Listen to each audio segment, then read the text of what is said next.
नमस्कार। गायत्री महामंत्र पहले बोलेंगे। सभी लोग संभव हो तो रीढ़ की हड्डी सीधी करके बैठें, दोनों हाथ गोद में रखें, आंखें बंद करें और उगते हुए सूर्य का ध्यान करते हुए ओम का उच्चारण करेंगे। गहरी सांस अंदर लीजिए।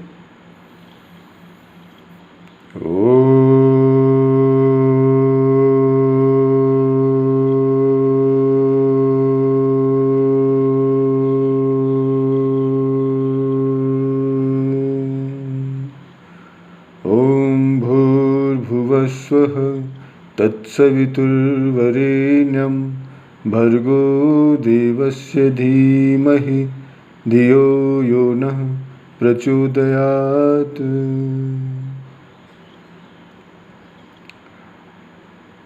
मित्रों, जैसा कि आपको विदित है, अंतर्राष्ट्रीय योग दिवस 21 जून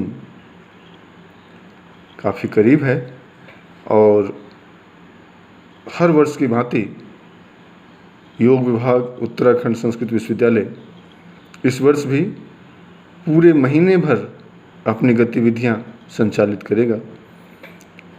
इसी कड़ी में सबसे पहले हम लोग ये एक पूरे 30 दिन का, आज यानी कि 24 तारीख से शुरू होकर 21 जून तक नियमित रूप से एक व्याख्यान माला आयोजित कर रही है। तो सबसे पहले तो ये गतिविधि होगी। दूसरा, हम एक वेबिनार आयोजित करेंगे जिसमें भारत भर के महान विद्वानों को, योग के अच्छे निष्णातों को बुलाने का और उनके लेक्चर्स कराने का। बुलाने का मतलब आपके ऑनलाइन वेबिनार है ना, तो उनको बुलाएंगे और आपके सम्मुख उनके व्याख्यान करवाएंगे। तो आप सब लोग तैयार रहिएगा। आप सब लोगों की सहभागिता और आप लोगों के सहयोग से ही ये कार्यक्रम संभव हो पाएगा। तो और तीसरे स्तर पर जो 21 जून का है वो प्रोटोकॉल, योगा प्रोटोकॉल, उसका भी हम लोग लाइव प्रैक्टिस करेंगे। हम लोग अपने अपने स्थान पर और आप लोग अपने अपने स्थान पर, है ना। तो अंतर्राष्ट्रीय योग दिवस को हम लोग बड़े ही उत्साहपूर्वक मनाएंगे, सोशल डिस्टेंसिंग और कोरोना के जितने भी प्रोटोकॉल हैं उसको ध्यान में रखते हुए। तो आज की चर्चा की शुरुआत करते हैं। आज पहले व्याख्यान में जो हमने टॉपिक चुना है वो है योगा ऑफ द मैट। शब्द समझ में आया? योगा ऑफ द मैट मतलब जो हम लोग प्रैक्टिस करते हैं ना नियमित रूप से, आसन, प्राणायाम, मुद्रा बंद, मेडिटेटिव टेक्निक्स, इवन योग निद्रा, ये सब मैट के ऊपर किए जाने वाले योग हैं, है ना। और आप भी समझते हैं और योग के विषय में कोई भी व्यक्ति जो थोड़ी बहुत जानकारी रखता है वो सभी समझते हैं कि योग इतने तक सीमित नहीं है। योग का जो समुद्र है ज्ञान से भरा पड़ा है, उसमें से हम कुछ बूंदें निकालते हैं और उसे अपने उपयोग में लाते हैं, जो खास करके उसका हठयोग का अंग है। हठयोगिक अभ्यासों को विशेष रूप से प्रयोग में लाते हैं। क्यों? क्योंकि वो सीधे सीधे हमारे शरीर से, हमारे दिन प्रतिदिन की गतिविधियों से जुड़ा हुआ है और हमें तुरंत लाभ देता है। जैसे हमने आसन किया तो शरीर के विभिन्न अंगों में एक हलचल सी होती है, शारीरिक तापमान बढ़ता है, हमारे विभिन्न जो मसल्स हैं वो एक्टिव होते हैं, फिजियोलॉजिकल कंडीशंस हमारे अनुकूल होते हैं। तो योगाभ्यास को हम नियमित करते हैं, लगभग नियमित करते हैं। मैं समझता हूँ आप भी नियमित करते होंगे। और यदि करते होंगे तो जिस दिन वो योगाभ्यास छूटता है उस दिन आपके शरीर में ऐंठन, दर्द, परेशानी सी होती है, वो नीड महसूस करते हैं आप कि आज नहीं हुआ, तो चलो अगले दिन ध्यान रखेंगे। तो वो जो फिजियोलॉजिकल फीचर्स हैं, वो जो फिजियोलॉजिकल लाभ हैं, वो हमें अपनी ओर आकृष्ट करते हैं और हम उस योगाभ्यास को तो नियमित करते हैं। लेकिन आपको यह स्पष्ट रूप से और विशेष रूप से अवगत कराना, क्योंकि चूँकि आप सभी लोग या तो डिप्लोमा के या मास्टर्स के या पीएचडी के छात्र हैं, शोधार्थी हैं, तो इस बात के प्रति आपको सजग रहना चाहिए कि जो योगा बियॉन्ड द मैट है, योग के ऐसे अभ्यास जो हम लोग जानते तो हैं पर उसे अभ्यास में नहीं लाते हैं, उन अभ्यासों को भी करने की और उन अभ्यासों को व्यवहार में लाने की आवश्यकता है। यदि हम संक्षेप में या कहिए कि सारगर्भित तरीके से इन शब्दों को कहना चाहें तो खास करके जो इंग्लिश स्पोकिंग पर्सन्स हैं उनके लिए मैं कहना चाहता हूँ, when we talk about yoga, the image comes to our mind is based on the physical activities we do as yogasana, pranayama, mudra bandh or meditative techniques. But this is not the complete picture of yoga. This we say yoga on the mat. Whereas rishis and seers of India has provided a broader aspect of yoga that is not limited to the yoga mat. That broader aspect we say yoga off the mat. So today we will talk about this broader aspect, right? So yoga off the mat, the basic concept is the practice of yoga which does not need a yoga mat. Basically, yoga is about meeting yourself where you are accepting yourself, accepting your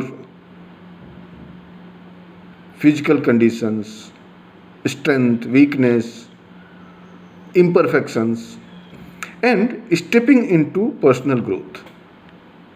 जब हम yoga off the mat की बात करते हैं तो इसका मतलब होता है कि हम अपने आप को जानने का प्रयास कर रहे हैं, अपने आप को समझने का प्रयास कर रहे हैं, अपने स्ट्रेंथ को, शक्ति को, वीकनेस को यानी कि कमियों को जानने का प्रयास कर रहे हैं। और जब हम इन कमियों को जानने लगेंगे तब हम अपने उस कमियों को हटाने का प्रयास करेंगे और उसके माध्यम से हमारा जो अगला स्टेप होगा वो पर्सनल ग्रोथ के रूप में होगा। हम अपने आप को बेहतर बनाने का प्रयास करेंगे, जिसको हम लोग दूसरे शब्दों में पर्सनालिटी डेवलपमेंट कहते हैं। हालांकि आज हम पर्सनालिटी डेवलपमेंट की बात नहीं कर रहे हैं, बात हम कर रहे हैं जो योगाभ्यास आपको अपने आप से जोड़ने पे मजबूर करता है, या कहिए कि आपको अपने बारे में, आपके अपने विषय में बताता है। तो जैसे यदि हम योग की परिभाषा को ही लें जो महर्षि पतंजलि ने कहा है, योगश्चित्त वृत्ति निरोध, तो इसमें यहाँ आसन कहाँ आता है? नहीं आता ना। इसमें कोई एक योग की जब बात हम कर रहे हैं, जब सीयर्स ने, संतों ने, जो हमारे योग के वैज्ञानिकों ने कहा है, तो उसमें ये बात तो तथ्यात्मक रूप से है कि किसी ने भी आसन, प्राणायाम, षटकर्म, मेडिटेटिव टेक्निक्स इसकी बात शुरुआत में नहीं की है। स्टेप में आ सकते हैं, पर जब हम बात कर रहे हैं योगश्चित्त वृत्ति निरोध की, तो उसमें जो शब्द आते हैं वो है yoga is the cessation of modification of mind. चित्त वृत्तियों का निरोध ही योग है। जब हम मेंटल फ्लक्चुएशंस को रोक देते हैं। मेंटल फ्लक्चुएशंस कब रुकते हैं? जब हम अपने विचारों के प्रवाह को रोकने का प्रयास करते हैं। और वो विचार प्रवाह कब रुकते हैं? जब हम स्थिर होते हैं। आसन में जब आप आसन कर रहे हो तो स्थिर होते हैं? नहीं होते हैं। आप डायनामिक आसन्स करते हैं। तो ये जो डायनामिक आसन्स हैं वो आपको कभी भी स्थिरता प्रदान नहीं कर सकते। हाँ, वो आपको शारीरिक सामर्थ्य प्रदान करते हैं, इसीलिए इसको शरीर संवर्धनात्मक आसन कहते हैं। लेकिन जो आपके मन को स्थिरता प्रदान करते हैं वो कौन से अभ्यास हैं? वो हैं राजयोग, या कहिए अंतरंग योग। यदि हम पतंजलि के अष्टांग योग को लें, यम, नियम, आसन, प्राणायाम, प्रत्याहार, तो ये सारे 5 अभ्यास जो हैं वो बहिरंग योग के हैं, और अंत के 3 अभ्यास जो हैं वो अंतरंग योग के हैं। तो अंतरंग योग हमें अपने आप को समझने, जानने या अपने चिंतन पे, विचार प्रवाह पे नियंत्रण करने का मार्ग बतलाता है, या कहिए कि जब हम अभ्यास करते हैं तो इस पर नियंत्रण संभव हो पाता है। फिर यदि हम, अभी तो हम पतंजलि की बात कर रहे हैं, यदि हम भगवान कृष्ण की बात करें, जिन्होंने भगवद गीता में कहा है, बुद्धियुक्तो जहाति है उभय सुकृते दुष्कृते तस्मात् योगा योजस्य योगः कर्मसु कौशलम। योग को उन्होंने कर्म की कुशलता कहा है। कर्म की कुशलता, इसमें भी कहीं कोई आसन प्राणायाम नहीं आता है, कहीं कोई फिजिकल एक्टिविटी नहीं आती। क्या आती है? One who prudently practice the science of work without attachment can get rid of both good and bad reactions in the life. Therefore, strive for yoga, which is the art of working skillfulness. कहने का मतलब, कर्म की कुशलता ही योग है। जब हम कर्मों को करते हैं उसमें अपेक्षाएं होती हैं। हम किसी न किसी आशा से, किसी न किसी फल की इच्छा से कर्म को करते हैं, और ये कर्म योग की श्रेणी में नहीं आते। जब हम उन कर्मों को अपेक्षा रहित होकर करते हैं तब वह योगः कर्मसु कौशलम कहलाता है। तो ये कर्म, कुशलता भरे कर्म योग की श्रेणी में आते हैं, और ये basically yoga off the mat. फिर एक तीसरी परिभाषा है, योगस्थः कुरु कर्माणि संघम त्यक्त्वा धनंजय सिद्ध सिद्ध्यो समभूत्वा समत्वम योग उच्यते। समता ही योग है, संतुलन। आप बताइए, आसन जब आप करते हैं, प्राणायाम जब आप करते हैं, एक दिन खूब ज़्यादा कर लें तो शरीर में दर्द हो जाएगा कि नहीं हो जाएगा? एक दिन बिल्कुल नहीं करें तब भी शरीर में ऐंठन हो जाती है। तो क्या चाहिए? संतुलन चाहिए। न अति वर्षा, न अति धूप, न अति लबलब, न अति चुप, है ना? तो इस किंवदंती से ये स्पष्ट है कि हमें हर चीज में संतुलन लाने की आवश्यकता है। लाइफ में भी संतुलन चाहिए, लाइफ के हर गतिविधि में संतुलन चाहिए।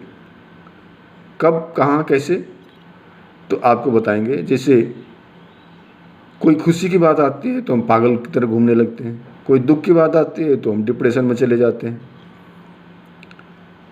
एक योगी का, एक योगाभ्यासी का सही अर्थ तभी है, और आप योगी तभी हैं जब आप दोनों में ही संतुलन साध सकें। ना आपको सुख की अवस्था में बहुत खुश होना चाहिए, ना दुख की अवस्था में बहुत ज़्यादा डिप्रेशन में जाना चाहिए। ये जो अभ्यास है ये योगा ऑफ द मैट। बात समझ में आ रही है ना? योगा ऑफ द मैट का मतलब योग के जो सिद्धांत हैं उनको ग्रहण करना, उनको आत्मसात करना और उनको व्यवहार में लाना। सो भगवत गीता क्या कहती है? भगवत गीता कहती है yoga is a journey of the self, through the self, to the self. खुद का, खुद के द्वारा, खुद के लिए जो यात्रा है वही योग है। तो अभ्यास तो हम हर तरह के करते हैं, लेकिन कोई भी, खास करके यदि हम आसन प्राणायाम, बार बार मैं उस पर आ रहा हूँ, ज़्यादातर हम लोग अभ्यास क्यों करते हैं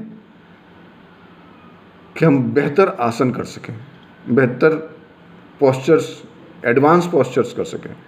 और एडवांस पोस्चर करने के बाद क्या होगा? लोग हमें अप्रिशिएट करेंगे, लोग हमें फॉलो करेंगे।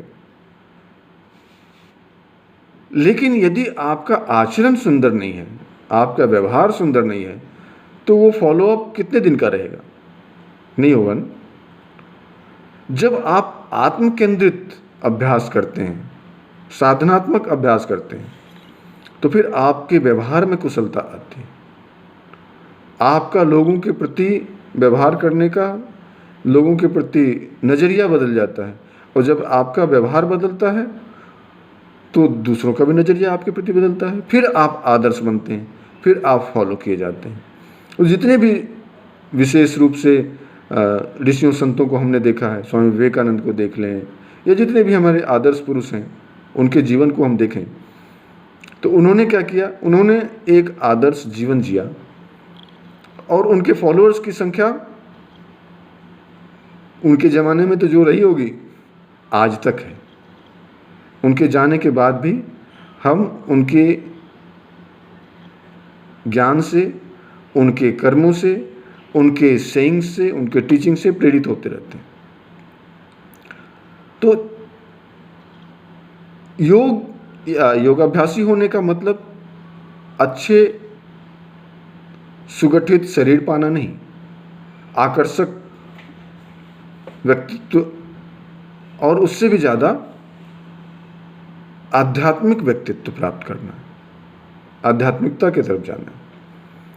तो यदि हम योगा ऑफ द मैट की बात कर रहे हैं तो एक कोट हम आपको बताना चाहेंगे TKV देशिकाचार्य की, साउथ इंडियन एक अच्छे योगी हुए हैं। उन्होंने कहा है the success of yoga doesn't lie in the ability to perform postures but it how it positively changes the way we live your life and our relationship. जब हम अपनी ज़िंदगी को सकारात्मक तरीके से, शानदार तरीके से जीने लगते हैं, वो जीवन और वो सकारात्मक परिवर्तन योग का उद्देश्य है, न कि बेहतरीन पोस्चर्स करना, बेहतरीन आसन करना। तो उन्हीं के शब्दों को यदि हम दूसरे शब्दों में कहें तो yoga is not limited to the body. शरीर तक हमारा योगाभ्यास सीमित नहीं है। जीवन के कई परिप्रेक्ष्य, यदि हम योग की बात करें तो योग क्या कहता है? योग पंचकोश की बात करता है। सांख्य क्या कहता है? सांख्य 3 गुणों की बात करता है। वेदांत क्या कहता है? वेदांत ब्रह्म और माया की बात करता है। उपनिषद में क्या देखते हैं? वहाँ चेतना की बात होती है। ये सारी चीज़ें एक दूसरे से जुड़ी हुई हैं। और बेसिकली जब हम योग की बात कर रहे हैं तो योग में आपके सिलेबस में ये सारी चीज़ें हैं। तो आप कहेंगे गुरुजी इसका कहाँ पे उपयोग है? और हमें तो यहाँ से निकल के डायबिटीज़ के रोगियों को, हाइपरटेंशन के रोगियों को, आस्थमा के रोगियों को, जॉइंट्स रिलेटेड डिसऑर्डर्स के रोगियों को ठीक करना है। और यदि वो ठीक हो जाते हैं तो हमारी दुकान चलेगी। बेसिकली आपकी दुकान तो कुछ दिन के लिए चल जाएगी और आपके पास में एक योगा थेरेपी का भी पेपर है, डाइट न्यूट्रिशन का भी पेपर है, पंचकर्मा और नेचुरोपैथी का भी पेपर है। ये सारी चीज़ें हमने रख रखी हैं अपने आपके सिलेबस में ताकि आप उसके तत्काल लाभ को प्राप्त कर सकें। लेकिन ये लाभ दूसरों को देने के लिए आप अपने लिए क्या लेके जाएंगे? क्वेश्चन है ना इंपॉर्टेंट। आपको क्या मिलेगा इस कोर्स को करने के बाद? एक डिग्री। डिग्री तो बड़ी छोटी चीज़ है। आपको यहाँ से ले जाना चाहिए वो ज्ञान जो आपके जीवन को बदल दे, आपके चिंतन को बदल दे, आपके चरित्र को बदल दे, आपके व्यवहार को बदल दे। और खास करके जब आपकी चेतना परिष्कृत हो जाएगी, जब आपके ज्ञान का स्तर ऊंचा हो जाएगा, तो फिर आपके आसपास का वातावरण बेहतर बने, लोग आपसे प्रेरणा लें, लोग आपके पास अपनी समस्याएं लेकर आएं। वो शारीरिक समस्याएं नहीं, शारीरिक समस्याओं के लिए तो अभी भी आते होंगे और आप उनको सिखाते भी होंगे, क्योंकि लॉकडाउन में योग का बहुत क्रेज है।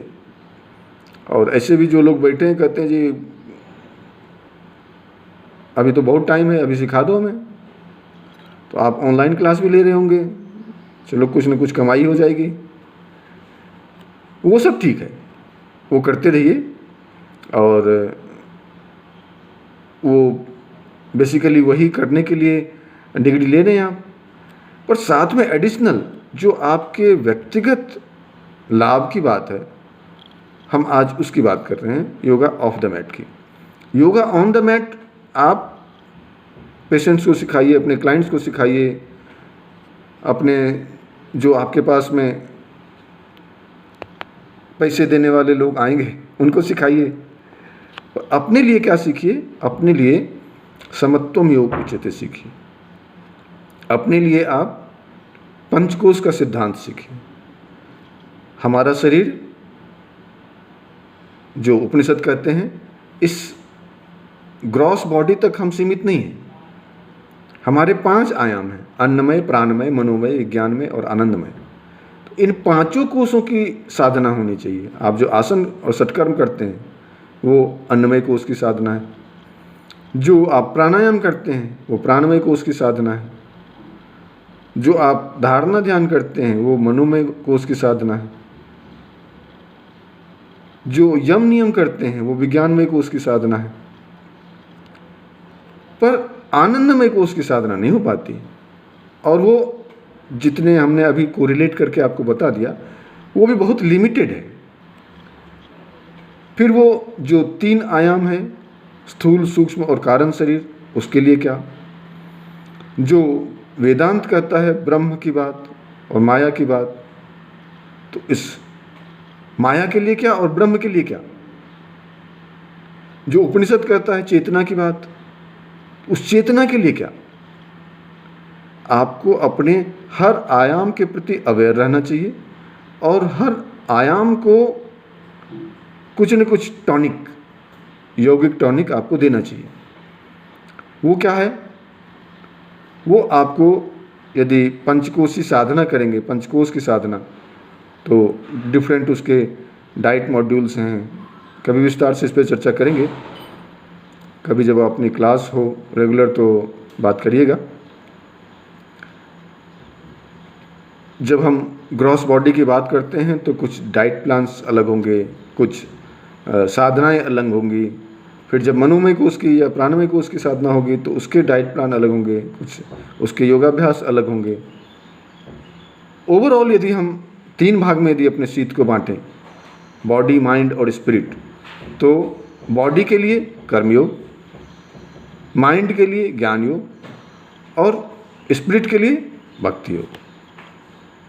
तो आप लोग कहाँ तक लिमिटेड हैं? आप लोग लिमिटेड हैं हठ योग तक, थोड़ी बहुत राजयोग।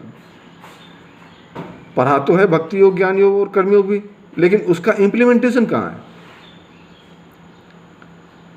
बेसिकली जब आप इन चीज़ों को जान लेंगे और इसका प्रयोग योगा थेरेपी के रूप में करने लगेंगे, फिर आपके क्लाइंट आपको छोड़कर नहीं जाएंगे, फिर और लाला के क्लाइंट देंगे। गुरुजी कैसे करें? भक्ति योग, ज्ञान योग, कर्म योग को सिद्धांत तो सीखा है, उसके व्यवहार सीखिए। उसका व्यवहार कहाँ से? अब आप, जैसे कोई पेशेंट है ऐसा, जो फिजिकल एक्टिविटी ज़्यादा नहीं कर सकता, तो उसके लिए भक्ति योग है, भजन है, कीर्तन है, आरती है, वंदना है, पूजा पाठ है, वर्शिप, जितने भी तरह के होते हैं। इस तरह के अभ्यास का जब हम प्रयोग करते हैं तो उनके कर्मों का क्षय होता है, उनको आत्मिक शांति मिलती है, उनके जीवन में एक पॉजिटिव, एक सकारात्मकता का भाव आता है, और जो लगातार आसपास के परिस्थितियों से, अपने शरीर के दुखों से जो तकलीफ में है, उन तकलीफ़ों से उसका ध्यान भटकता है, या कहिए कि दुख को सहने की शक्ति बढ़ जाती है। और इस तरह भक्ति योग उस पेशेंट के लिए, या कहिए एक सामान्य व्यक्ति के लिए भी, ना पेशेंट हो, सामान्य व्यक्ति के लिए भी उपयोगी हो जाता है। तो उसका उपयोग कब, कैसे, कितना, कहाँ करना है, वो पहले जब आप खुद अभ्यास करेंगे तब उसे दूसरे के लिए प्रयोग में कैसे लाएं, ये समझा पाएंगे। उसी तरह से ज्ञान योग, ज्ञान योग का व्यावहारिक रूप हम देखना चाहें तो सत्संग है, स्वाध्याय है, चिंतन है, मनन है, निधिध्यासन है, तमाम वो अभ्यास जो आपके विज्ञानमय कोश की साधना कहलाती है, जो आपके चिंतन और चरित्र को बदलती है। बेसिकली यही तो है योगस्य चित्तवृत्ति निरोधः। तो रोज हम बोलते हैं योग की परिभाषा चित्तवृत्ति निरोधः, पर वो होता कैसे है और कब और कैसे संभव है, उसकी शुरुआत कहाँ से करें? तो इसीलिए सभी तरह के सिद्धांत आपको बताए जाते हैं, उसका प्रयोग आज सीखिए। ये पूरे जो अपना व्याख्यान का जो लगातार ये निरंतर चल रहा है व्याख्यानमाला, इस व्याख्यानमाला के माध्यम से आप सीखिए। तमाम जो विद्वान आपके पास आएंगे वो आपको अलग अलग इस तरह के सिद्धांतों को समझाएंगे, बतलाएंगे। आप अपने सवाल भी पूछ सकते हैं उन अपने कमेंट्स के माध्यम से, और लाइव सेशंस में आपको उसके जवाब भी मिलेंगे। बहुत इंटरेस्टिंग होने वाला है। पूरे आपका ये 30 दिन कंटिन्यू करिए, और सीरियसली आप अपने परिवार में, समाज में, जहाँ भी रह रहे हैं, आप इन बातों को फैलाइए। उनके जो समस्याएं हैं उनको भी सुनिए, और उसका भी समाधान आप यहाँ पे प्राप्त कर सकते हैं। ये व्याख्यानमाला केवल व्याख्यान तक सीमित ना हो, बल्कि आपके लिए, आपके आसपास के लोगों के लिए, परिवार के लोगों के लिए उपयोगी हो, ये हमारा उद्देश्य होगा। तो उसी तरह से मैंने बातें की भक्ति योग की, ज्ञान योग की। अब कर्मयोग, कर्मयोग का भी अपना एक उपयोग है, खास करके यदि थेरेपी के रूप में हम देखना चाहें तो। सेवा है,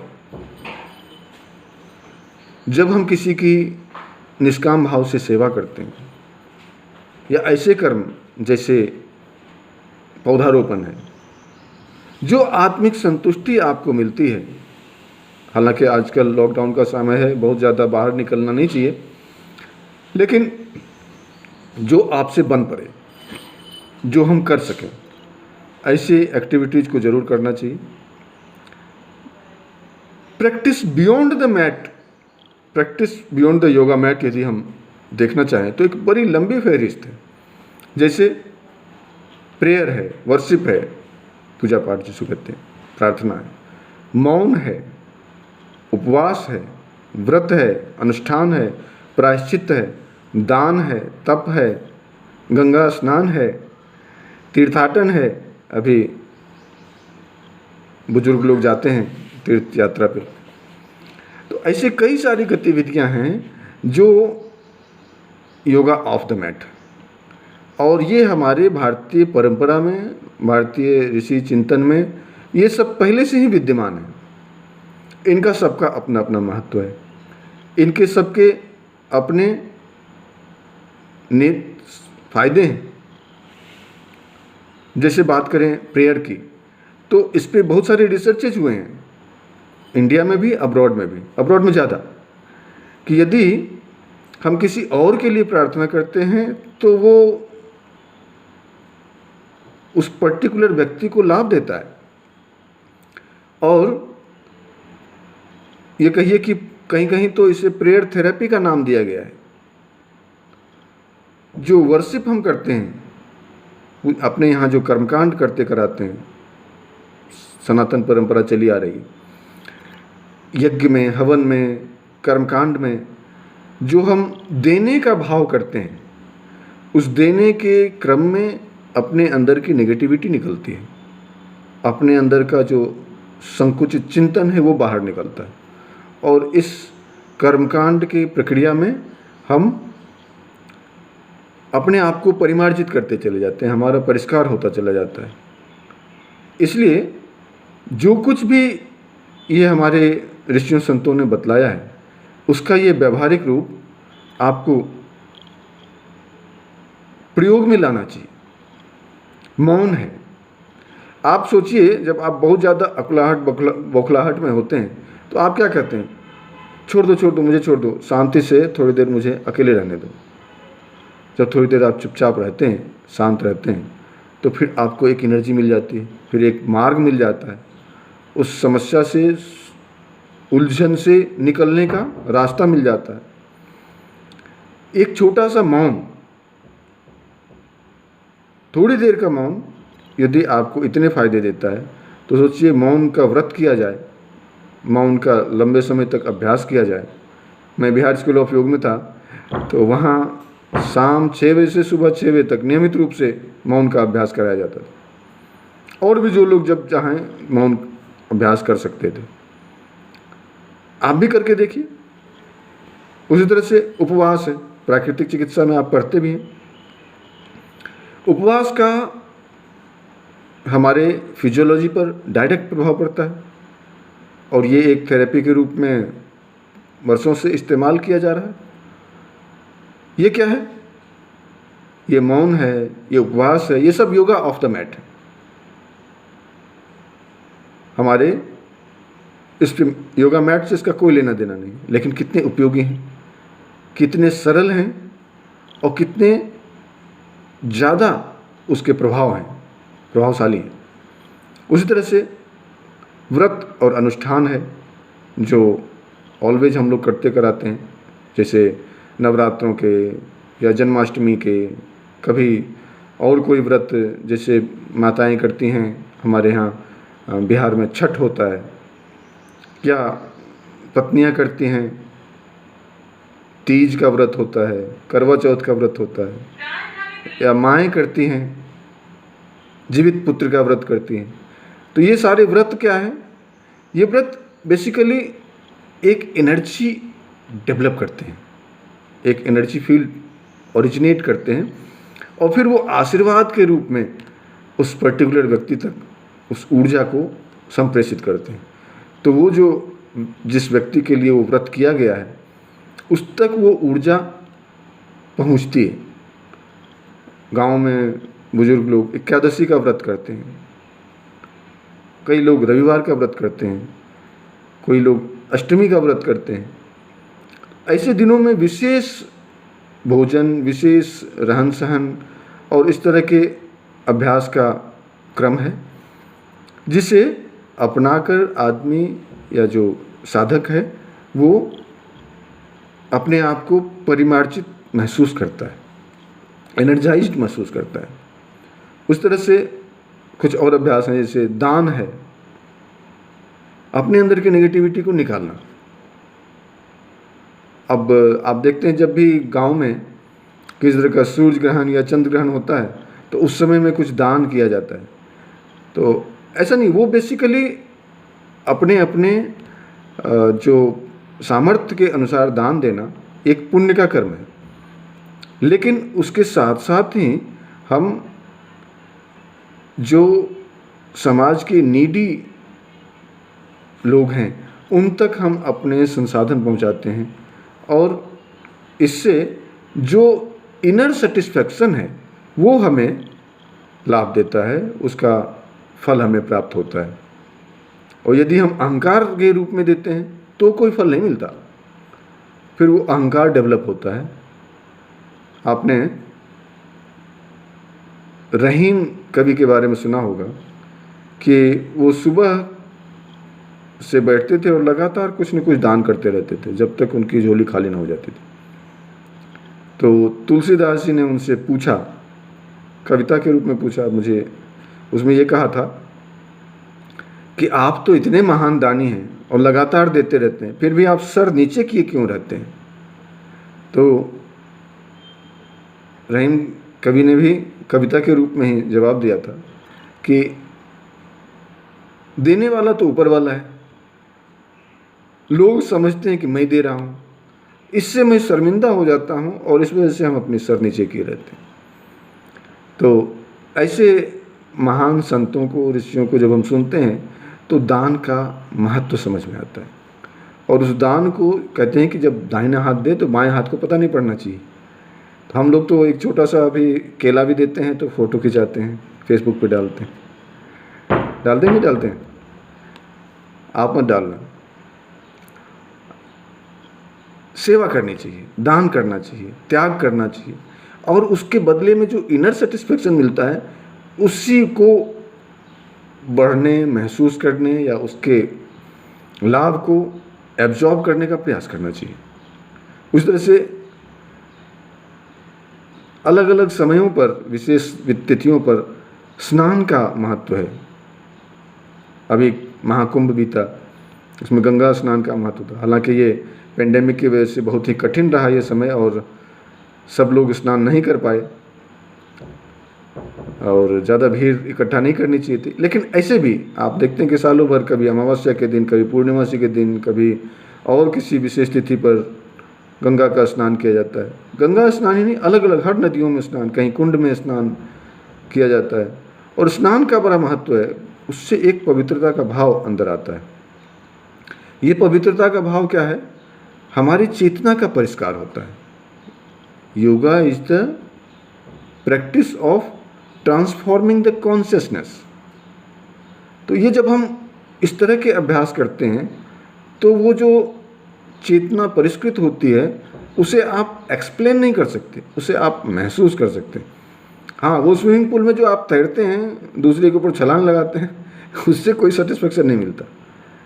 जब हम गंभीरतापूर्वक गंगा के गोद में जाने से पहले स्पर्श करते हैं, सर पर रखते हैं, पवित्रता के भाव के साथ, माँ गंगा हमारे लिए पापों को हरने वाली है, पुण्य देने वाली है, ऐसे भावनाओं के साथ जब हम जाते हैं तो हम परिष्कृत होते हैं।